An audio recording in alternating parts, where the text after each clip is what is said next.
Hi, everybody. This is the I Care About You podcast, and today we're talking about toxic positivity. How does it differ from optimistic behavior? What are the effects of toxic positivity? And how do you overcome the lasting effects and get in touch with your feelings? So, first off, what actually is toxic positivity?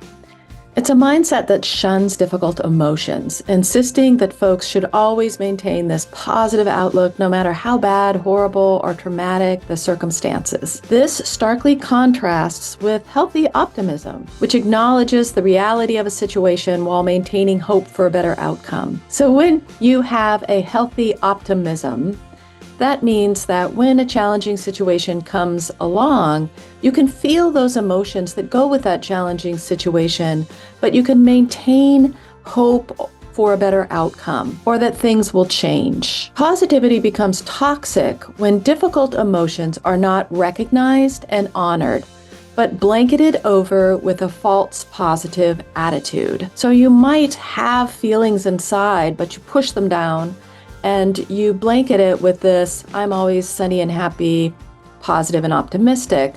Or you may be going through something difficult and people approach you with that false positivity and they don't hear about your difficult emotions. They don't see it, hear it, understand it, and support you through it. Rather, they have certain sayings, which we'll get into later. Life is full of difficult emotions, and it's important to acknowledge and feel them when they arrive. Acknowledging and feeling difficult emotions is essential for your mental health and understanding. If a person is not allowed a safe space to process difficult things and emotions, it becomes impossible to move on and through the difficult times. Often, when not able to experience the emotions associated with difficult situations, people struggle to find closure and acceptance.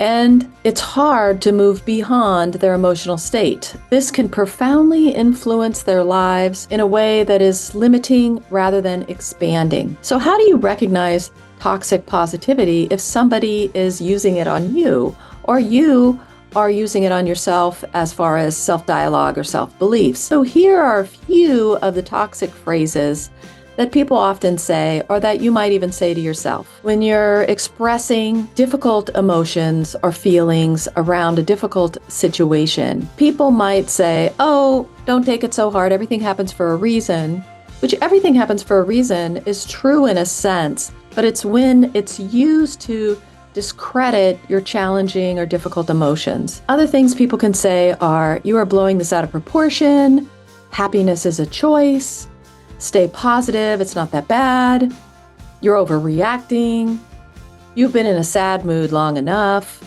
there are more fish in the sea, and these types of sayings when you're going through a bad breakup that you're really upset about, it's not that bad, look on the bright side, you're young, get over it and move on, you're making this bigger than it actually is, just move on already.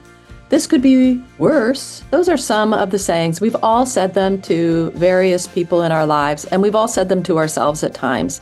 These particular sayings aren't dangerous or toxic unless they are really used in a way that doesn't allow you to feel into your feelings or to express those difficult emotions when they come. And when it comes in a way where there's no support, like you might say, happiness is a choice, which there is some truth in that, of course, we can all see that, but you wouldn't just leave it at that. Don't have these emotions because happiness is a choice and you're just choosing to be sad right now. That's toxic. But when you're like working with that phrase within yourself, like I'm choosing to be in this sad mode because this is what I need right now to move through this process. So I am choosing not to be happy in this moment for healthy reasons. And then I'm moving on to something else. There's just a different way you can interpret all these phrases.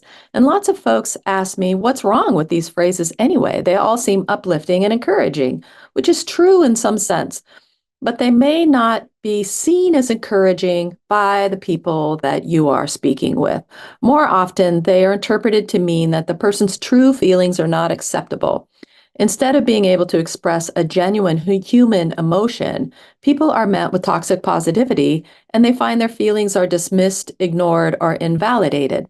That's when those types of phrases become much, much more toxic. Now, let's face it, most of us don't want to hear those phrases when we're in the depths of grief or suffering or difficult situations. We don't want people to say things like, happiness is a choice, you'll get over this, everything happens for a reason. We don't want to hear that stuff, especially if we're really going through grief. That's not the time to say those things to people. Even though you yourself might think, well, I would like to hear that if I was in the situation, you don't really know because one, you're not that person. So you don't know how they're really interpreting the situation. And two, you're not in the situation. So you don't know what you would need. You're just speculating. So try to stay away from that. Parents use toxic positivity a lot. For one, parenting styles often suggest it without knowing what it is. I've seen a lot of parenting guidelines or ideas for how to parent, and they use a lot of toxic positivity in terms of like encouragement or to help your child be able to be more resilient. And that's toxic positivity won't make a person more resilient. It will only make the person hide their feelings more. So these types of belief systems, they may suggest you point out that something a child has experienced as a normal sadness for them is not a big deal. A child comes home and someone was mean to them on the playground and they might be very, very upset about it.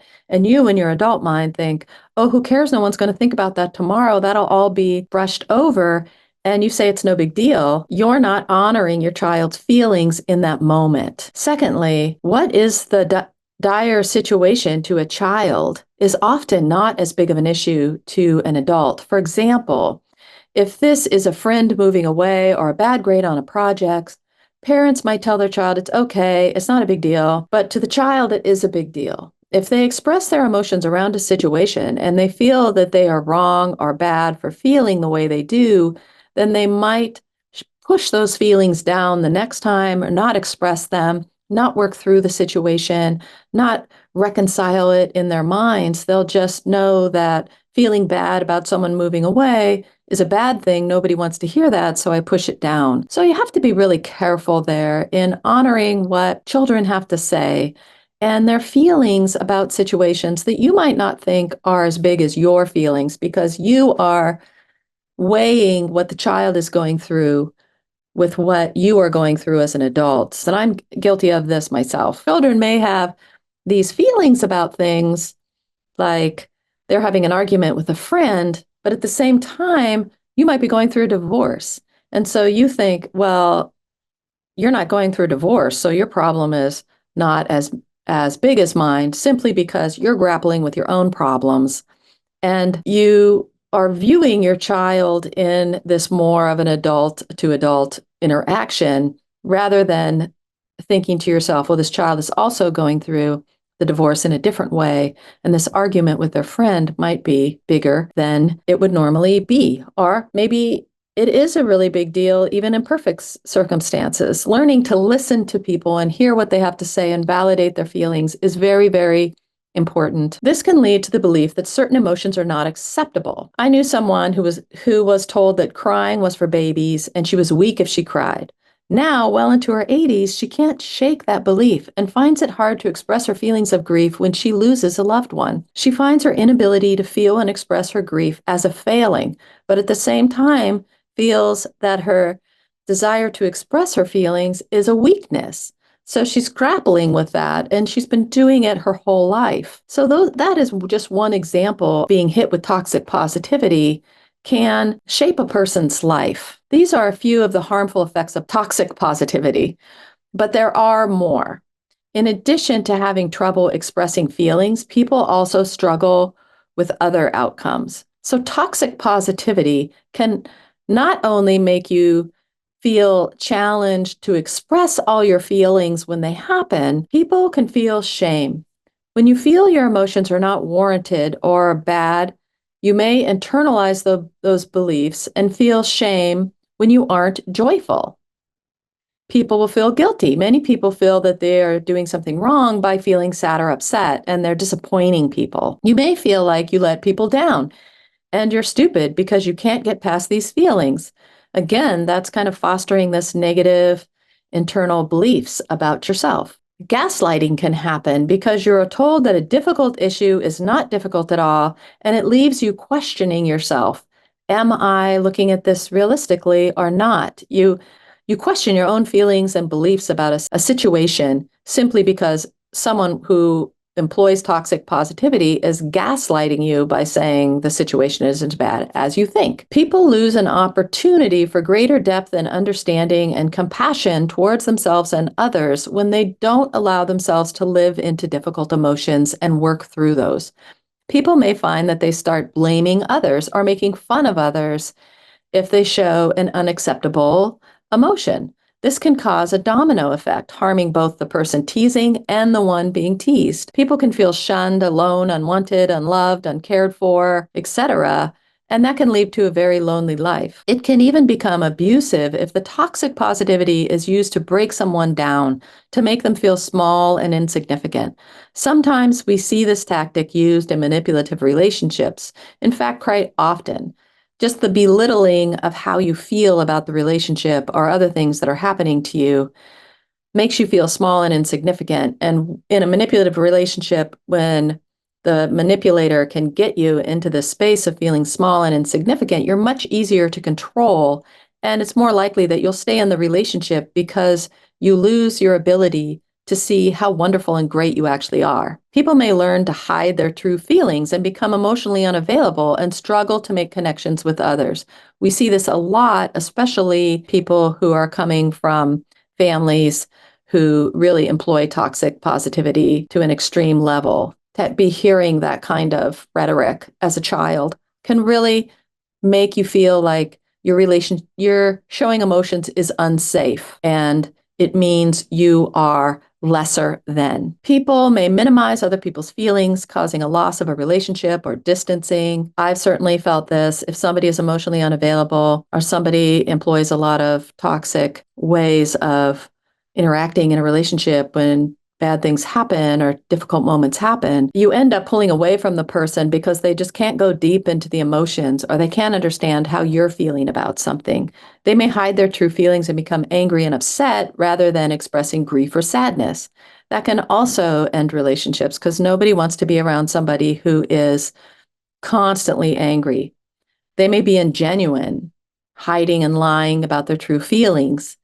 This also a problem in relationship. All these actions make it hard to have healthy relationships. And as I said, oftentimes people who were identified as boys in their younger years struggle with this because they have grown up with a family belief that men don't cry, or men are tough, men can handle it, and all this other kind of rhetoric. If you were experiencing that, it can be a real challenge. All of these actions can make it hard to have healthy relationships. If anyone's grown up with the family belief that you don't cry, you need to be tough, you can handle it, cowboy up, all these things, it can really affect your ability to freely show your emotions when it's appropriate and to work through challenging times and difficult moments. What do you do if you feel that toxic positivity is part of your life or history? How do you overcome the programming you receive? And how do you make sure you aren't dishing out toxic positivity to others? Well, first and foremost, be kind to yourself. Know that it is fine to express feelings and that life is full of moments that are difficult, and it's okay not to be okay once in a while. Be kind to yourself with that. When you feel an emotion coming on, acknowledge it, let it come. Manage it, but allow its space at the table. Maybe you need to find yourself a safe space to feel your emotions. Some of you know this already, but when my mom passed away, I used to cry hysterically sometimes, wailing and everything on my commute to and from work, in the car by myself. I could just let go and feel sad. I would talk to her out loud. I would cry. It was safe. At my house, it was not as safe because people had a very low tolerance for uncomfortable feelings, and people just wanted it to go away. And I needed to process that deep, deep, deep grief, remorse, sadness Oh, so many things. But at my own house, it wasn't really the right place to do that. I would be met with, okay, can you stop talking about that? Or just simply ignoring it, or telling me they didn't want to hear my bad emotions, my hard emotions, and that I just need to be happy when I'm at home. And so the car was my safe space. Journal about emotions you are feeling that are new or uncomfortable for you. What are they? Where does this belief come from? Can you let it go? What do you need to let it go? Start listening to others when they are suffering. Practice deep listening and genuinely saying things like, I'm listening, I hear you, I'm here no matter what. That must be really hard. How can I help? You aren't alone. Your feelings are valid. Can I do anything for you right now? Can I check in on you tomorrow? What do you need right now? Become a safe space for others. In turn, you will create a safe space for yourself. This is something I've ranted about many times on other podcasts and in my book, in that American society, at least, is so individualistic. We have lost the ability to deeply listen to people and to be there for one another when is needed, which is a deep, deep human need. We will all need it at one point in our lives. And when you think people going through challenging times are annoying, you have lost that human ability to really tap into that and be present for that person. So practice doing that. And in doing that, you can create a safe space for yourself when you need it. If someone is saying toxic things to you, challenge them, educate them on what they are doing. We all use toxic positivity at one time or another simply because we don't know what to say. Remind them that toxic positivity isn't what you need right now and that it's not helpful. It's really, really hard to do because when you've become vulnerable enough to open up with your difficult feelings and then you get rebuffed with toxic positivity, it's very hard in that moment to call someone out for it because you're already in this vulnerable state. You tend to just shrink back and think to yourself, this person is not safe. I no longer talk to them about anything about me because they aren't safe. But you can circle back later if the conversation comes up, or you can have that conversation with yourself to realize that you were met with toxic positivity rather than deep listening and understanding. Take a moment to identify your feelings. This is a mindfulness exercise in some way. I'm going to give you kind of an edited version, but you could really go much deeper into it. Say to yourself, I feel whatever the emotion is, and then lean into it. What does it feel like? Why is it there? What is the root? Maybe something bad happens and you immediately feel guilt. Why? Is it because underneath the guilt, there's sadness? If you are feeling sadness, call it out. I feel sad, and that's okay. This is a great exercise when you might be struggling with your emotions and even trying to figure out what emotions you're feeling at any given time. Sometimes it's really hard to know exactly what you are feeling. Is it sadness, frustration, helplessness, hopelessness? Exploring what you are feeling might help you shift into healthier relationships with your feelings, to really start identifying them. And a lot of studies show that you don't have the same emotion for a long period of time. You may have great sadness and grief, but you'll cycle through different emotions. It might be grief for 15 seconds, and then it might be sadness, and then it might be loneliness, and then it might be feelings of insecurity, feelings of hopelessness, then you're back to feelings of grief, then you might get hungry, then you feel guilt, then you feel shame, and so on. It's kind of a cycling. You don't really stay in exactly one feeling for an extended period of time. It moves around. So explore that and notice it when it happens. Give yourself permission to feel what you feel. It's just fine to be sad right now. A lot of us stop ourselves from our feelings.